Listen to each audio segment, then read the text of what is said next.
नमस्ते दोस्तों, स्वागत है आपके अपने YouTube चैनल पर। आज की इस वीडियो में अपन बात करने वाले हैं सर्विस एडवाइजर के इंटरव्यू से रिलेटेड बात करने वाले हैं। तो जो भी व्यक्ति सर्विस एडवाइजर का इंटरव्यू देने जा रहे हैं या जाने की सोच रहे हैं तो ये वीडियो आपके लिए इंपॉर्टेंट होने वाली है, क्योंकि इस वीडियो में अपन बात करेंगे कि कैसे आप एक वर्कशॉप के अंदर सर्विस एडवाइजर की प्रोफाइल पर सिलेक्ट हो सकते हो और किस प्रकार के क्वेश्चन आपसे वहां किए जाएंगे जिससे आप आसानी से उन क्वेश्चनों को समझ सकें और उनका आसानी से उत्तर दे सके। तो ये वीडियो को बिल्कुल शुरू से एंड तक वॉच करें, जिसमें अपन सारे डाउटों को क्लियर कर देंगे। तो इसमें अपन देखो क्या बात करने वाले हैं, सर्विस एडवाइजर जॉब इंटरव्यू के बारे में, ठीक है। और साथ ही इसमें सिलेक्शन प्रोसेस की बात करेंगे अपन, सिलेक्शन प्रोसेस क्या होने वाली है। साथ ही इसमें अपन इंटरव्यू क्वेश्चन किस प्रकार से पूछेंगे वो क्वेश्चन बताऊंगा, सिलेक्शन प्रोसेस बताऊंगा, एचआर जो आपसे इंटरव्यू लेता है उस प्रकार के क्वेश्चन भी आपको मैं बताऊंगा। तो बिल्कुल बेसिक से और ध्यान से समझिए।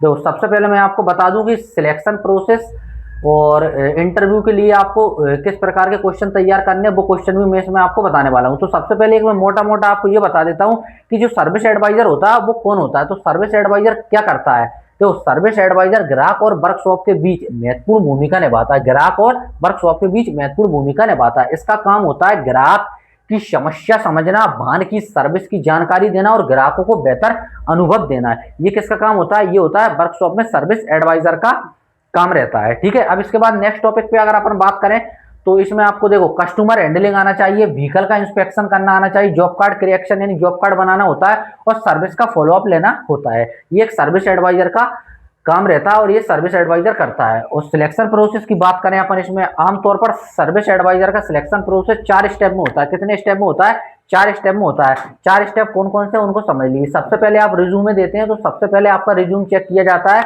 कि आपने कहाँ काम किया है और क्या क्या चीजें आपके रिज्यूमे में अपडेटेड हैं और आप किस बैकग्राउंड से हो, ठीक है। तो ये चीजें आप देखेंगे। फिर उसके बाद एचआर का इंटरव्यू होता है, यहाँ कम्युनिकेशन, पर्सनालिटी और सैलरी एक्सपेक्टेशन पूछी जाती है, ठीक है। सैलरी के बारे में पूछता है और आपकी पर्सनालिटी देख के और आपसे सारी चीजों के बारे में समझते हैं। सैलरी का एक्सपेक्टेशन आपका क्या है। उसके बाद स्टेप 3 में आपसे पूछता है टेक्निकल इंटरव्यू। टेक्निकल इंटरव्यू होता है जिसमें आपसे वहां के वर्कशॉप के जनरल मैनेजर या जो भी वर्कशॉप हेड होता है, सर्विस हेड होता है, वो आपसे पूछ सकता है। वो आपसे पूछेगा वाहन सर्विसिंग प्रक्रिया, कस्टमर हैंडलिंग से जुड़े सवाल पूछ सकता है, ठीक है। फाइनल 4 स्टेप होता है फाइनल राउंड, जिसमें आपको चयनित होने पर आपको ऑफर लेटर दिया जाता है और आपका फाइनल सिलेक्शन हो जाता है। इनके बीच में आपको कई प्रकार के क्वेश्चनों के जवाब देना रहती है, वो क्वेश्चन मैं आपको बताने वाला हूं तो किस प्रकार से होते हैं वो देखो। टॉप इंटरव्यू क्वेश्चन जो आपसे इंटरव्यू में पूछे जाते हैं। सबसे पहले अपने बारे में बताइए। कोई भी मतलब अगर कैंडिडेट उसके लिए जाता है इंटरव्यू के लिए तो सबसे पहले एचआर वहां का ये पूछता है कि आप अपने बारे में बताइए। फैमिली में कितने लोग हैं, पापा क्या करते हैं, मम्मी क्या करती हैं, कितने भाई हैं, कितने बहन हैं, किनकी शादी हो गई है और आप पहले क्या करते थे और अभी आप यहाँ आए हो। तो वो सारी चीजें आपसे पूछता है, ठीक है। आपकी क्वालिफिकेशन पूछता है। तो सिंपल सा आपको उत्तर देना है कि मेरा नाम ये है और मुझे कस्टमर हैंडलिंग और ऑटोमोबाइल सर्विस में रुचि है। मैं ग्राहकों की जरूरतों को समझकर उन्हें बेहतर सर्विस एक्सपीरियंस देना पसंद करता हूं। तो इस प्रकार से आपको बताना है, अपना नाम बताना है और बाकी अपने काम के बारे में बताना। क्वेश्चन 2 आपसे पूछ सकता है कि सर्विस एडवाइजर की जिम्मेदारियां क्या होती हैं, क्योंकि जिस पोस्ट से आप जाते हो उस पोस्ट से रिलेटेड आपसे क्वेश्चन पूछ सकते हैं। तो सिंपल सा आपको उत्तर देना कि कस्टमर कंसर्न समझना, व्हीकल इंस्पेक्शन करना, जॉब कार्ड बनाना, सर्विस अपडेट्स देना और कस्टमर का सेटिस्फेक्शन बनाए रखना। ये चीजें आपको सर्विस एडवाइजर की जॉब में करना रहती है। तो इस प्रकार से आप इनका बता सकते हो। क्वेश्चन 3 में आपसे पूछ सकता है अगर ग्राहक नाराज हो जाए तो आप क्या करोगे, क्योंकि आपका जो बॉन्ड रहता है वो ग्राहकों से रहता है। तो पहले ग्राहक की बात ध्यान से सुनेंगे, शांत तरीके से समस्या समझूंगा और जल्दी समाधान करने की कोशिश करूंगा। जैसे मान लो कोई कस्टमर आता है जिसकी गाड़ी में कोई भी चेक लाइट आ जाती है, इंजन लाइट आ जाती है, कोई भी दिक्कत आ जाती है तो वो नाराज होकर आता है, हाइपर होकर। तो आपको वहां की फॉर्मेलिटियां नहीं निभाना, पहले कस्टमर का जो कंसर्न है उसको समझना है, साथ ही उसको सही करने का पूरा कोशिश करना है कम से कम समय में। तो वहां से कस्टमर हैप्पी हो जाता है।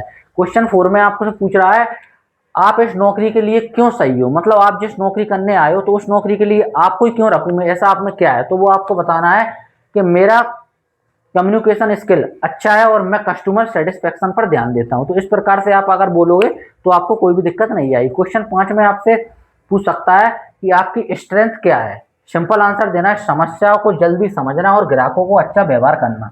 स्ट्रेंथ यानी आपकी ताकत, ठीक है। अब इंटरव्यू में कुछ टिप्स देना चाहूंगा अपनी तरफ से, वो आपसे क्या रहती है टिप्स वो समझिए। देखो फॉर्मल ड्रेस पहनकर आपको जाना है, ठीक है। उसके बाद व्हीकल्स बेसिक रिवाइसेस करें, मतलब गाड़ी के बारे में नॉर्मल जानकारी होना चाहिए। जिस भी ऑटोमोबाइल सेक्टर में आप जाना चाह रहे हो, जिस भी कंपनी में आप जाना चाह रहे हो, चाहे महिंद्रा हो, टोयोटा हो, या फिर आपका होंडा हो, मारुति हो, या अदर कोई भी डीलर हो, कोई भी कंपनी का, अगर उसमें आप जा रहे हो उस कंपनी में, तो उसका बेसिक नॉलेज होना चाहिए, उनकी गाड़ियों का नॉलेज होना चाहिए, है ना। उसके बाद आई कांटेक्ट, मतलब अपनी आंखों को बिल्कुल ऐसा नहीं करना ऊपर नीचे देख रहा है। जो एचआर आपसे क्वेश्चन कर रहा है, जो भी क्वेश्चन कर रहा है, उनकी आंखों में आई कांटेक्ट करके आपको बात करना है। कॉन्फिडेंस में रहना है, कस्टमर सर्विस माइंडसेट दिखाना है, ठीक है। इस प्रकार से आपका ये इंटरव्यू रहता है सर्विस एडवाइजर का। इसके अलावा आपको कोई भी दिक्कत आती है, कोई भी समस्या आती है, तो आप कमेंट करके बता सकते हो, अपन उस टॉपिक पर वीडियो लाएंगे। आज के लिए इतना ही, मिलते हैं नेक्स्ट वीडियो में। जब तक के लिए जय हिंद, जय भारत।